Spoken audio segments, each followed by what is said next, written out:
Olá, irmãos, aqui é o professor Marlon Meira. Vamos lá para a nossa aula 10, com o capítulo 9, a Igreja e a Revolução Científica. Na semana passada, na aula passada, a gente teve a reforma. Deixa eu voltar aqui para a gente dar uma olhada no título. A Igreja Católica Responde, que é equivalente ao período que nós chamamos. O período é o fenômeno que nós conhecemos, chamamos de reforma católica ou de contra-reforma, né? E, portanto, nessa sequência hoje, no capítulo 9 e na nossa aula 10, a gente vai para a Igreja e a Revolução Científica. Certo? Vamos lá, vamos começar com uma oração, como nós normalmente temos feito, e a gente já prossegue. Pai, te louvamos e te agradecemos porque estamos mais uma vez preparando uma aula, gravando uma aula para a nossa escola bíblica dominical com a nossa EBD de Panorama da História da Igreja. Te agradeço por essa turma, pelos meus alunos. Te agradeço porque o Senhor tem me chamado para esse ministério e tem me capacitado também, Senhor. E eu te peço que o Senhor nos abençoe nesse tempo, nesse momento. Te peço que o Senhor nos dê sabedoria, inteligência. Te peço que o Senhor nos dê conhecimento, o conhecimento que o Senhor deseja que nós tenhamos a partir de hoje com essa aula também. Te agradecemos por tudo que o Senhor tem feito por nós e pela nossa igreja. E te pedimos que o Senhor seja glorificado e aceite, Senhor, o nosso louvor e a nossa adoração nessa aula de hoje. Em nome de Jesus, amém. Então vamos lá, pessoal, na nossa sequência aí. A gente tem. Deixa eu marcar um tempo aqui. A gente tem. A gente tem diante de nós agora dois capítulos que são capítulos um pouco difíceis, inclusive, às vezes, de tratar num curso de história da igreja, por causa do grau de especulação, por causa do grau de. Por causa da proximidade mesmo com filosofia, né, com conceitos filosóficos, com pensamentos estritamente especulativos ou filosóficos. Então a gente tem um pouco de dificuldade. Além do mais, também é muita coisa, é um período muito rico, um período muito rico mesmo, de muito conteúdo, né, que a gente vai fazer na nossa sequência aí de uma hora de aula mais ou menos, né? Bom, vamos lá então. A gente tem o quê? A gente tem. Nós começamos dizendo que a reforma protestante e a ciência moderna tinham características, obviamente, diferentes, mas também semelhantes quando se fala, por exemplo, nesse período de no período que a gente normalmente chama de Idade Moderna, ou enfim, Idade Moderna, pelo menos até a queda da Bastilha, até 1789, até o período que a gente chama de contemporânea, né? E uma das características era o questionamento do modelo aristotélico ptolomaico que era defendido pela Igreja Católica, que era colocado pela Igreja Católica como pensamento ou como a metodologia ou como viés aceitável, né? Inclusive é importante lembrar que a própria reforma protestante é, de certa forma, uma espécie de rompimento, vamos dizer assim. É claro que, como há uma divisão entre a Igreja Católica e aquela que será a Igreja Reformada ou a Igreja Protestante, então o rompimento é praticamente completo, né? Mas existe um rompimento, principalmente na sua fonte especulativa, vamos chamar assim, né? Dá uma impressão de que existe um questionamento muito importante, muito sério sobre o aristotelismo ou o tomismo barra aristotelismo. O tomismo é a expressão que vem do nome do Tomás de Aquino, né? E uma das características é o fato de que no Agostinho, para onde vai, entre outras coisas, né? A gente sempre tem que tomar cuidado para não dizer que a reforma protestante exagerar a dependência da reforma protestante do Agostinho, né? Claro que se for para a gente comparar com Agostinho e com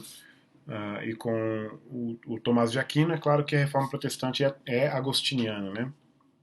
E, e obviamente também platônica, né? Ou pelo menos mais platônica do que aristotélica, vamos dizer assim. Uma das diferenças principais é o fato de que, grosso modo, é claro, a filosofia platônica é uma filosofia que reserva lugar para o conhecimento inato ou metafísico, vamos dizer assim, né? enquanto que o aristotelismo barra atomismo reservaria, se não nenhum lugar ou quase nenhum lugar para esse aspecto, e ficaria reservaria o maior espaço ou o maior lugar para a experiência, né, para o empirismo e tal, para os sentidos, né. Uma coisa que eu queria também, eu já devia ter dito no começo dessa aula, mas eu digo agora, que a gente tem um capítulo longo com muita coisa e muita gente para falar, você vê os nomes aí, ó, e a gente vai escolher falar o mínimo possível de cada coisa para a gente poder conseguir falar do conjunto, né? Então é interessante porque, por exemplo, eu me lembro de ter dado uma aula como essa uma vez, e eu me lembro que havia na sala um aluno que tinha algum conhecimento de filosofia, e quando eu fui passando pelos filósofos, eu até geralmente uso os mesmos slides, um pouco diferente em cada curso, mas geralmente eu uso os mesmos slides. E aí houve uma espécie de reclamação ou uma crítica ao reducionismo, tanto dos conceitos quanto das pessoas. Né? Mas a ideia é assim, o reducionismo não é por outro motivo, senão pela falta de espaço, né, de tempo, né, e também falta de propósito. Então, quando a gente fala, por exemplo, quando a gente coloca, por exemplo, o platonismo como sendo uma filosofia que tem espaço para o metafísico, né, para o transcendente, enquanto a filosofia aristotélica, e aí eu coloco mais um outro reducionismo também, já explicando, né, um aristotelismo barra tomismo, ou o contrário, tomismo barra aristotelismo, com menos especulação, ou especulação não, com menos espaço para o metafísico, para o transcendente. Isso é um reducionismo, é claro que é um reducionismo, mas é o que a gente tem em mente mesmo deliberadamente fazer, né? Então, só para não ter essa percepção de que a gente está reduzindo, né, conceitos a uma ou duas palavras, porque isso eventualmente, isso é necessário num período curto que a gente tem aqui nessa aula. O questionamento da autoridade tripartite católica, ou seja, a Igreja Católica dividia a autoridade em três partes importantes com pesos, com proporções muito parecidas, como, por exemplo, as Escrituras, a tradição e a própria Igreja. E isso era algo que os reformadores não negociavam, uma vez que a própria expressão de Lutero, sola escritura, já é uma expressão que indica exatamente isso, né? Um posicionamento inegociável, colocando as escrituras em primeiro lugar e colocando a tradição e a igreja em qualquer outra posição que seja, segundo, terceiro, né? A razão poderia entrar em qualquer outra posição, até mesmo semelhante, por exemplo, à tradição. De qualquer forma, o importante é lembrar que a tradição e a igreja não estão, para os reformadores, no mesmo pé de igualdade de autoridade que as escrituras, de forma nenhuma. Né? Que a igreja, a tradição e as escrituras não estão no mesmo pé de igualdade. Né? A rejeição das especulações filosóficas aristotélicas, a gente já mencionou, e na verdade assim, uma rejeição, mas por um projeto diferente, né? Por um projeto. Isso eu estou colocando algumas coisas especificamente a reforma, e outras coisas especificamente a gente vai colocar também a ciência moderna, né? É a afirmação da soberania absoluta de Deus, que está dentro dessa perspectiva que está dentro, no sentido contrário, é claro, dessa perspectiva de autoridade tripartite, né? É a indivisibilidade da soberania de Deus, né? Um cuidado para não compartilhar essa soberania, né? A afirmação, obviamente, da intermediação única de Cristo, ou seja,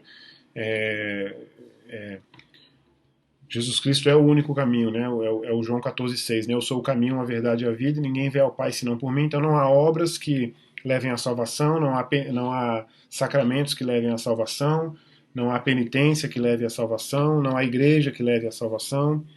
Enfim, não há nada que leve à salvação, não há nada que faça a intermediação entre o homem e Deus, senão unicamente Jesus Cristo. Isso também é algo inegociável. Aliás, uma coisa importante sobre a reforma é que os princípios, as doutrinas reformadas, elas são inegociáveis, e eu acho isso muito importante falar sobre isso no período que nós vivemos, porque as pessoas têm uma tendência de criticar muito aquilo que chamam de intolerância. Mas tem algo muito importante para se colocar, é que se você tem dois polos, né, de pensamento, você tem, só para citar um exemplo, um polo, por exemplo, dividindo a soberania de Deus ou a autoridade das escrituras com a tradição e a igreja, e no outro polo só as escrituras, só a escritura, né, por exemplo.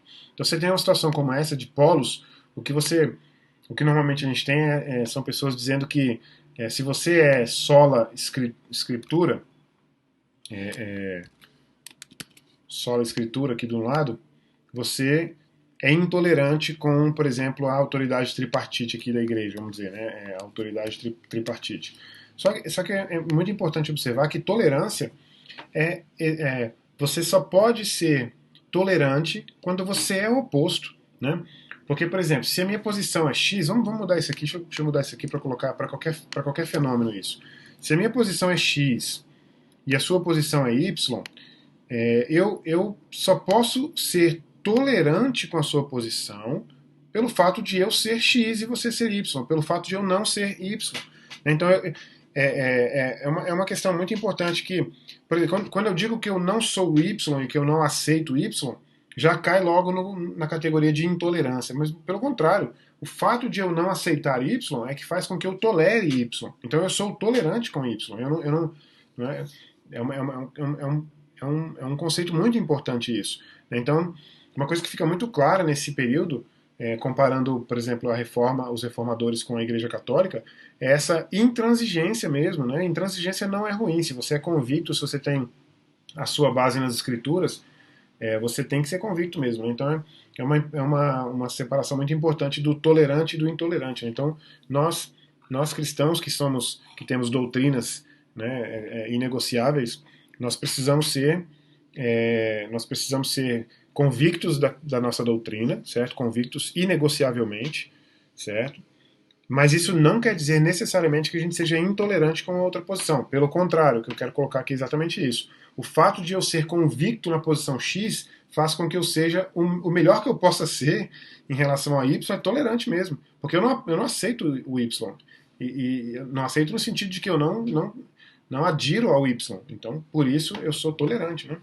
Então, é algo que é usado de maneira retórica, de maneira incorreta para colocar a gente, por exemplo, que é intransigente. E eu não vou colocar intransigente entre aspas, não, porque eu acho que é importante a gente lembrar que há algumas coisas que são realmente negociáveis, né?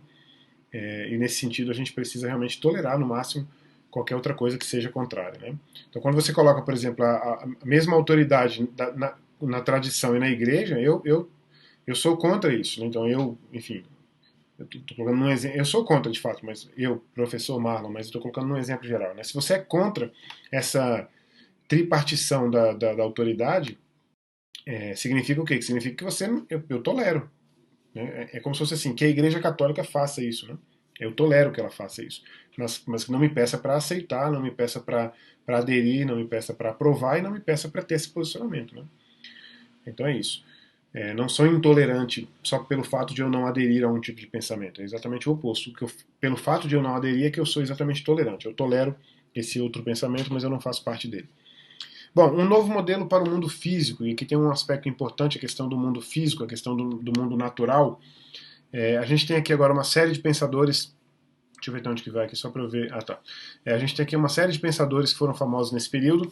É importante lembrar que a maioria deles era cristã, esses pensadores eram cristãos, mas tinham, é claro, um compromisso com a sua fé, cada um de sua forma, né? Até hoje é assim, cada pessoa tem sua espécie de compromisso com sua fé, e esses eram cristãos que acabaram, nas suas especulações, alguns causando problemas para o cristianismo. Eu não vou dizer que são problemas graves, porque foram resolvidos depois, né? Inclusive pela apologética cristã, que é algo que eu gosto muito, que eu acho que é fundamental e que todo mundo deveria gostar. Aliás, a apologética cristã não é só para o filósofo, ou só para o apologista, ou para aquele que é preparado intelectualmente de alguma forma.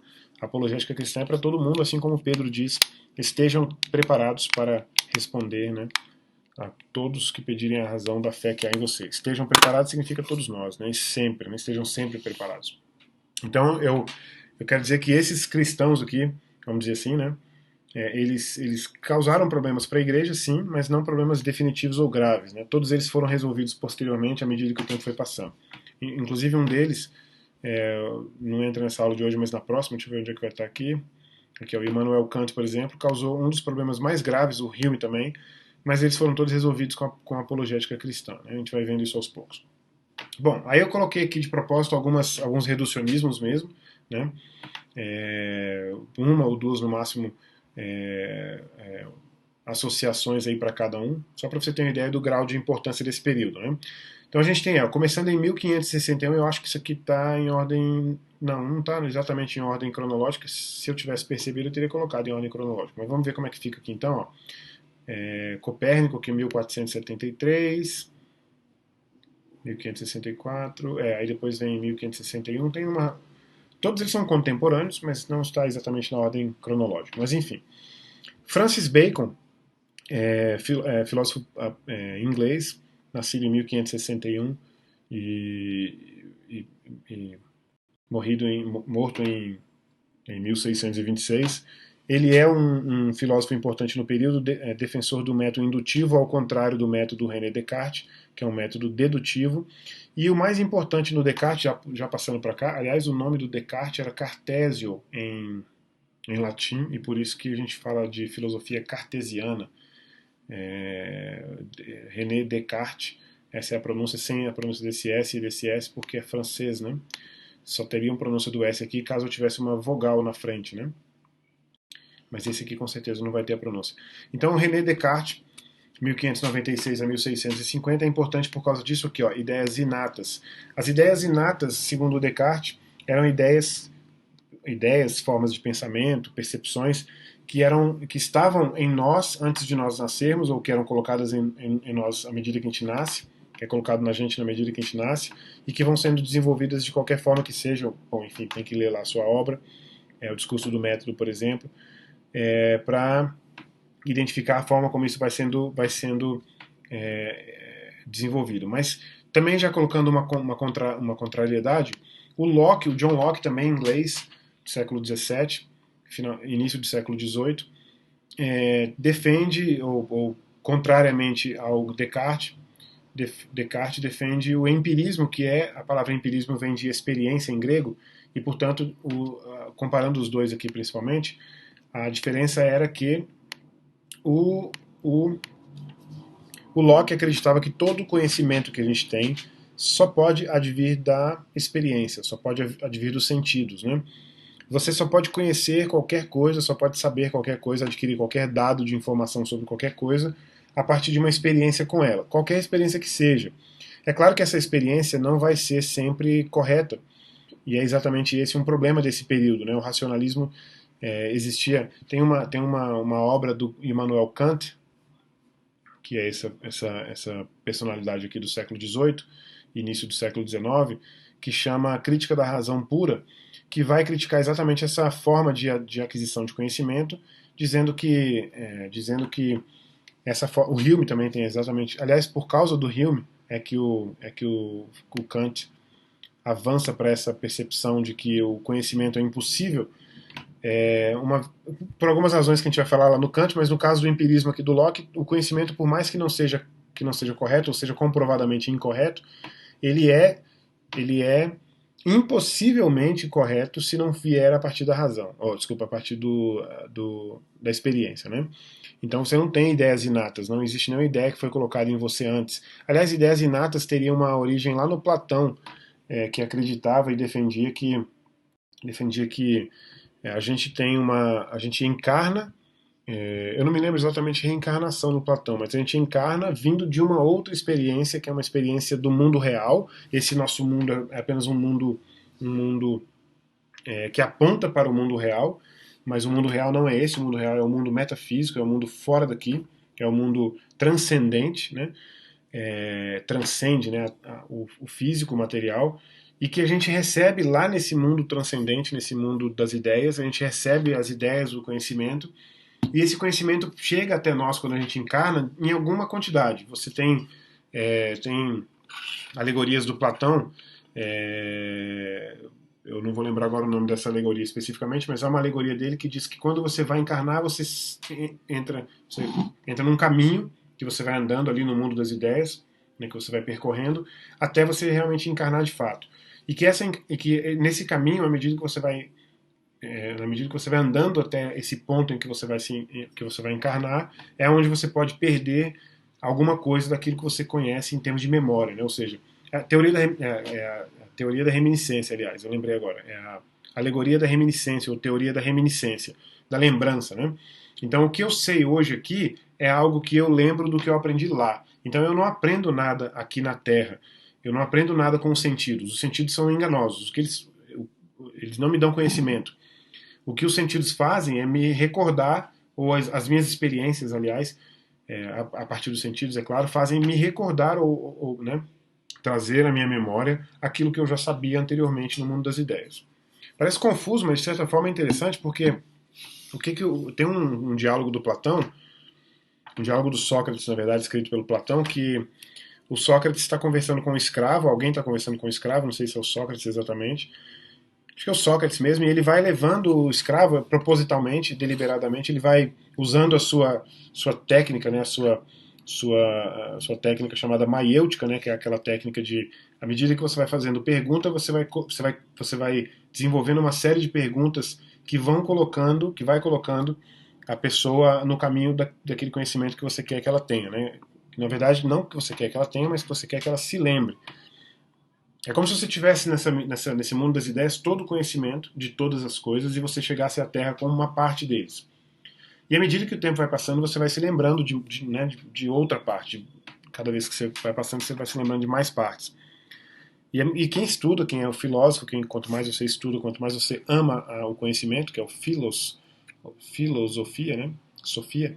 Quanto mais você ama o conhecimento, mais você vai lembrando de coisas da época do mundo das ideias, né? Então é interessante isso de certa forma, porque esse diálogo do Platão, então, por exemplo, do Sócrates, ele consegue levar um escravo, que é uma pessoa que naquela época não tinha conhecimento de quase nada a partir do intelecto, ou não, do intelecto não. Deixa eu falar de uma forma diferente. Ele não tinha conhecimento a partir de estudo, né, de especulação. Então o conhecimento dele era obviamente, relembrado, né, pelo que ele sabia, do que ele sabia antes, mas pelos sentidos, mas eram muito mais práticos. Né? Então, por exemplo, ele se lembrava uma técnica para o arado, por exemplo, ou, enfim, para algum serviço doméstico, mas não tinha lembrança de nada que era meramente intelectual ou reflexivo. No entanto, o Sócrates consegue fazer com que ele, eu acho que, se eu não me engano, porque a gente vai lendo e vai usando os exemplos depois, os exemplos são bons, os exemplos são reais. A gente esquece alguns detalhes e erra em alguns detalhes, mas a história não é incorreta. Inclusive, você pode encontrar isso na teoria da reminiscência do Platão na internet. Mas eu, se eu não me engano, acho que ele realiza uma fórmula matemática, alguma coisa assim, que seria impossível que esse escravo soubesse, porque ele nunca estudou, ele nunca foi instruído por ninguém. E a própria instrução de alguém, que alguém faz, um preceptor, por exemplo, faz com alguém, é um trazer à memória, né, pela experiência, aquilo que está no mundo das ideias. Então, por causa disso, o Descartes vai ter lá do Platão, né, trazendo do Platão essa percepção das ideias inatas, né? O Descartes também é responsável por uma frase famosa, você deve se lembrar,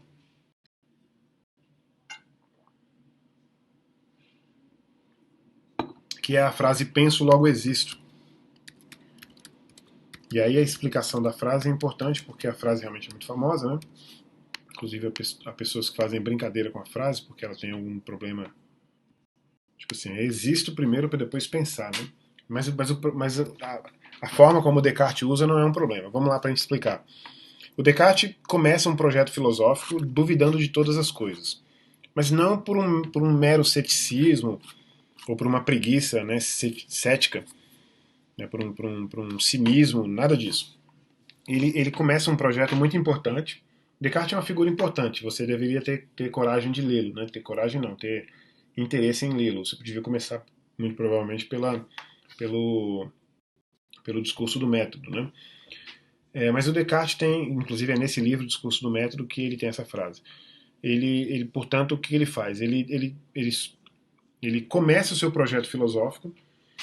É interessante porque parece que ele pega tudo que foi escrito filosoficamente anteriormente, a palavra não é abandonar e nem rejeitar, ele suspende, essa é uma palavra importante em filosofia, ele suspende esse conhecimento, esse pensamento, todo pensamento, sem exceção, e à medida que ele vai analisando um por um, ele era de certa forma ele era um empirista também, parece contraditório isso, mas o que ele achava que todas as coisas deveriam ser comprovadas. Se elas não fossem comprovadas, elas eram no mínimo suspeitas, né? Se não erradas, elas eram no mínimo suspeitas. Então esse aqui é o suposto empirismo que eu quis colocar aqui. Mas então ele suspende todo tipo de conhecimento, todo tipo de ideia, e ele começa a analisar uma por uma, e à medida que ele vai comprovando esse conhecimento, ele vai colocando, portanto, na categoria de certa ou de errada. Né? Então, enquanto não for considerado como certo ou errado a partir de uma reflexão profunda, está suspenso em termos de crença. Né? Só que é importante dizer, cristão que era, e aliás, não apenas porque era cristão, mas por causa da lógica que isso tem, ele dizia o seguinte: se eu estou duvidando das coisas, significa que eu tenho uma mente que faz essa dúvida, que ocasiona essa dúvida. Eu não duvido com o braço, eu duvido com a mente. Então, se eu estou duvidando, eu tenho mente. Isso é seguro. Por isso é que ele fala, eu penso na dúvida, né? Eu estou duvidando, penso. Ora, se eu penso, segue-se necessariamente que eu também existo. Porque eu só posso existir se eu só posso pensar segundo a minha própria existência. Se bem que tem um detalhe importante também, é que ele colocava a própria existência do corpo como algo que podia ser questionado. Sabe aquele lance maluco, assim, que se você não explicar parece maluco? Tipo assim, eu me lembro na faculdade, por exemplo, uma aluna dizendo assim, ninguém tem certeza se a gente existe mesmo, a gente pensa que a gente existe. São os sentidos que podem enganar a gente de a gente pensar que a gente tem um corpo, né, uma vida material ao redor e tal. Se isso não for explicado e não for conduzido para o pensamento, fica um absurdo. Mas o que o Descartes dizia sobre isso? Se você duvida do seu próprio corpo, a forma de você deixar de duvidar do corpo é você pensar que o seu corpo é uma extensão da sua mente e essa extensão só pode existir por causa da própria mente. Se a mente existe, a extensão existe. E aliás, aí é que entra Deus. Porque o Descartes tinha uma percepção da coisa perfeita. Né? A coisa perfeita é qualquer coisa que seja suficiente para criar todas as coisas que existem. Perfeita no sentido de que é superior e que não tem nada a ser acrescentado. Perfeita no sentido original da palavra, se eu não me engano, em grego, que significa completo, ou que não precisa ser acrescido de nada. Então ele tinha essa percepção da coisa perfeita. Essa coisa perfeita era a única. O fato de eu pensar nessa coisa perfeita era exatamente proveniente da própria coisa perfeita. Ou seja, se eu penso na existência de Deus, Deus necessariamente tem que existir. Aliás, esse é um argumento do Anselmo. A gente não chegou a falar do Anselmo, a gente deveria ter falado do Anselmo quando a gente falou de escolástica, do período ali do século XIV, XIII, 12, 13 e 14, dos séculos 12, 13 e 14, naquele período da escolástica, quando a gente falou também do Tomás de Aquino, quando a gente falou esqueci o nome do outro, da outra personalidade que a gente falou junto com o Tomás de Aquino. Mas o Anselmo, portanto, tinha esse meio, essa forma de provar a existência de Deus, que eu considero a melhor forma de provar, de demonstrar, para não usar a palavra provar, né? A melhor forma de demonstrar a existência de Deus, para mim, é usando o argumento ontológico. O argumento ontológico é só o fato de eu pensar na existência de um ser perfeito, esse pensamento leva diretamente ao fato de que esse ser perfeito realmente existe, e aí o Descartes completa dizendo, porque foi esse próprio ser perfeito que me deu essa capacidade de pensar na existência dele. Parece um pouco confuso, mas faz sentido, porque a minha mente ela é limitada, porque ela não é a coisa perfeita, e ela não poderia pensar em coisas perfeitas, porque ela não poderia conhecer coisas perfeitas. Eu só posso pensar naquilo que eu conheço. Mas eu recebi, daí vem o inatismo, né? Eu recebi esse pensamento sobre a coisa perfeita da própria coisa perfeita que queria ser revelada, se revelar e queria que a gente a conhecesse, né? Coisa perfeita é essa que a gente pode considerar como Deus, né? Então isso aí é grosso modo, de forma muito superficial e sem muita explicação, uma parte pequena da filosofia do Descartes, e o empirismo vai ser o oposto disso, porque o empirismo vai dizer que todas as coisas, quaisquer que sejam, todos os conhecimentos, só podem aparecer só podem existir a partir das experiências dos 5 sentidos, né? Você só pode ter experiências do tipo visão, olfato, tato, audição e paladar, né? Então são os 5 sentidos que te dão qualquer tipo de experiência. Bom, isso aqui é no campo da especulação, no campo da filosofia, né? No campo matemático a gente teria Nicolau Copérnico com o heliocentrismo, que é algo... inclusive o próprio Immanuel Kant, mais uma vez, o Kant é uma das figuras mais importantes desse período, né? Por isso que eu repito ele várias vezes. O Kant vai trabalhar numa filosofia posteriormente chamada de Revolução Copernicana na Filosofia. E ele usava esse adjetivo copernicana para mostrar a importância da revolução que foi o Copérnico dizer que a Terra não gira, que o Sol não gira em torno da Terra, né? Que nós não temos um universo geocêntrico, geoterra, né? Que a gente tem um universo heliocêntrico, né? Vou colocar geocentrismo.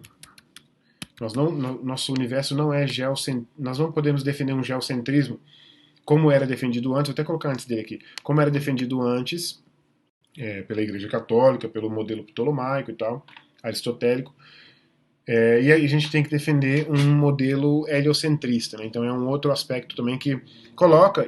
Por que eu estou colocando esses exemplos? Por que o nosso material coloca esses exemplos? Porque ele coloca aquilo que era fundamentado em pelo menos 1000 anos de história da Igreja Católica Imperial, né, Católica Romana, tal como a gente conhece, coloca 1200, 1300 anos, coloca isso em xeque, porque era um ensinamento de sempre, vamos dizer assim, né? E esse ensinamento sendo questionado em vários âmbitos do conhecimento, no âmbito matemático, no âmbito do universo, né, no âmbito filosófico, especulativo, social, obviamente, cultural também, por causa do renascimento, né, do racionalismo e assim por diante. Johannes Kepler, 1571 a 1630, que vai dizer que a órbita não é feita em um círculo absolutamente redondo, perfeito, né, como Aristóteles defendia, mas que ela é feita em elipse, né? Quando eu dou aula desse período para alunos mais jovens, né, a gente fala sobre o fato de que a Terra não é exatamente redonda, mas ela é em elipse, né? Enfim, ela é redonda no geral, assim, mas ela, enfim, ela é quase isso aqui, né? Um pouco menos oval e tal, mas... E aí os alunos ficam de cara, né? Então, esse é um outro fator importante nesse período que contraria aquilo que era crido e defendido pela Igreja Católica, né? Isso tudo vai minando, vamos dizer assim, não derrubando, mas minando a autoridade da Igreja Católica, e nessa via, nessa linha, ia também a reforma protestante, né? Inclusive ia até demais, né? Ia tão profundamente que leva a uma frieza no cristianismo, no protestantismo, que vai ser depois vai haver movimentos em resposta a essa frieza, e um dos movimentos são esses que a gente vai ver logo mais. Isaac Newton é outra figura também com a lei gravitacional, talvez a mais importante no campo no campo das exatas, talvez a mais importante. Também eu não posso dizer atacando, porque essa não era a intenção desses escritores, né? Inclusive o Galileu Galilei, por exemplo, ele vai negar parte do seu conhecimento. Eu até pulei ele aqui, ó. A invenção do telescópio, as observações que ele começou a fazer a partir do telescópio, ele inventou o telescópio. Ele vai depois negar parte do seu conhecimento, exatamente porque ele não queria causar polêmica por polêmica. Ele queria descobrir, conhecer né? Eu não me lembro agora se foi o Descartes, mas eu acho que foi o Descartes. Eu acho que foi o Descartes que não lança. Não é o Descartes, não. Há um outro filósofo desse período que eu esqueci agora que não lança seus textos, pelo menos não num determinado momento, porque não quer causar polêmica, não quer ser, inclusive, perseguido de morte, né, para não deixar de continuar produzindo esse tipo de pensamento, porque não era essa a intenção exatamente. Esse foi o curso natural das especulações e das pesquisas que eram feitas, né? Eventualmente isso aconteceria, com essas figuras ou com outras nesse período ou qualquer outro. A reação do quaquerismo, do pietismo alemão e do metodismo. O que eram esses 3 movimentos? Grosso modo, para não falar sobre cada um deles individualmente, eles eram movimentos em resposta à frieza do protestantismo do século XVII. E aí, o protestantismo do século XVII, você pode ver que as datas são essas, ó, século XVII, século XVI/XVII, século XVI/XVII também, aqui século XV/XVI, mas o período é semelhante, 17/18, ó, né? 16/17 de novo, ou seja, essa frieza era uma frieza por quê? Porque o racionalismo, a busca pelo conhecimento, a busca pela confirmação das coisas, diminuía um pouco, era uma espécie de substituição em desequilíbrio, né? Diminuía um pouco o ardor, enfim, a paixão, né, pelo ritualismo do protestantismo. Também o fenômeno também que a gente... uma coisa que eu também esqueci de falar é que isso aqui também é contemporâneo a isso aqui, tá? Ó, olha as datas pra você ver, ó. Paz de Westfália, Paz de Augsburgo, a Guerra dos 30 Anos. Então, quando você coloca a Guerra dos 30 Anos terminando em 1648, então você imagina, você tem aqui, ó, 1642, por exemplo, Isaac Newton já quase começando a atuar, né, você tem essa frieza do protestantismo também é por causa da Guerra dos 30 Anos, uma espécie de descrença ou pessimismo no próprio cristianismo protestante por causa do que o protestantismo protestante fez, desculpa, do que o protestantismo fez durante a Guerra dos 30 Anos, que foi uma guerra sangrenta, uma guerra muito violenta, uma guerra que incomoda até hoje o cristianismo por causa das suas... Volta e meia a gente vê uma acusação lá, né, quando você fala, mas quando você vê, por exemplo, pessoas acusando padres ou o Papa pelos erros de quem quer que seja, pedofilia ou qualquer coisa assim, também tem casos, por exemplo, de acusação do tipo, mas vocês foram responsáveis pela Guerra dos 30 Anos, aquela guerra tão sangrenta e tal. Como se eu tivesse que responder por qualquer outra pessoa que não sou eu, né? Essa mania comunitária das coisas, né? Tipo, eu não tenho que responder pelo erro de ninguém. Aliás, pelo contrário, eu tenho que apontar o erro dessa pessoa, já que se ela cometeu algum erro é porque ela fugiu da sua origem, que é Jesus Cristo, que são as Escrituras. Se fugiu, errou. O pecado é isso, é errar o alvo, né? Então, esse é um período, tudo está acontecendo aqui, está acontecendo concomitantemente. Claro que a gente separa em 3 capítulos aqui, aliás, 4, né? Vou fazer uma prática aqui, quer ver? Um treinamento aqui. Treinamento não, não sei como é que eu posso dizer aqui. Vamos sair. A gente começar aqui na... Pulei muito aqui. Cadê a Reforma Protestante? Vamos começar aqui na Reforma Protestante. Ixi, pulei muito. Você vai para... Aqui, ó. Bom, nesse capítulo da Reforma aqui não tem datas, né? Mas vocês sabem muito bem que as datas são 1517 em diante, né? A gente coloca essa data como marco. Então você coloca 1517 é século XVI. Lutero vai morrer em que ano que ele vai morrer? 50, década de 50, 40 ou 50, se eu não me engano, 46, que ele vai morrer. O Calvino vai morrer no final desse século, vai viver até o final desse século XVI. Então, tudo isso aqui está sendo... você vê aí a fundação, por exemplo, dos jesuítas, né, da Companhia de Jesus... ou seja, essas coisas estão todas acontecendo, o Concílio de Trento, como a gente olhou agora há pouco, a questão da Guerra dos 30 Anos, né? Então todas essas coisas são contemporâneas, né? E aí a gente tem como a gente tem como resposta ou como a gente pode chamar de uma resposta, mas na verdade não era uma resposta direta do tipo, por causa disso vamos fazer aquilo. Era mais uma coisa, um mover do espírito, né? De certa forma. De certa forma não, acho que completamente a gente pode dizer que é um mover do espírito, uma maneira de responder a um período que era um período de muito questionamento, de muita dúvida, mas também um período de muita frieza, de muito pessimismo, né? Então é exatamente esse o trabalho, vamos dizer assim, do pietismo alemão, do metodismo. O metodismo com o John Wesley, vocês devem lembrar da igreja metodista, né, o wesleyanismo, e o quakerismo, que é aquele grupo de pessoas que depois, por perseguição, vai para os Estados Unidos e viram os quakers, que já eram, né, os chamados quakers, né? Todos esses tinham uma expectativa de fé muito mais individual, muito mais... Eu não quero dizer individualista, no sentido negativo, pejorativo, não de egoísmo, mas no sentido de que o indivíduo precisa ter esse relacionamento com Deus que seja, que não tenha a frieza do racionalismo, que não tenha a frieza da especulação. Me lembro uma vez de ter ouvido uma frase, não vou dizer nem quem falou a frase, nem para quem a frase foi falada, mas de dizer uma frase assim: cuidado para você não estudar muito teologia e esquecer do tel, né? Ou seja, de Deus, né? Estuda muito teologia e acaba afastando do próprio Deus, que é a razão pelo estudo da teologia, de onde vem a teologia, né? Então isso é algo muito interessante. Então foi esse aí o nosso capítulo de hoje, um pouco mais curto, menos conversa, né?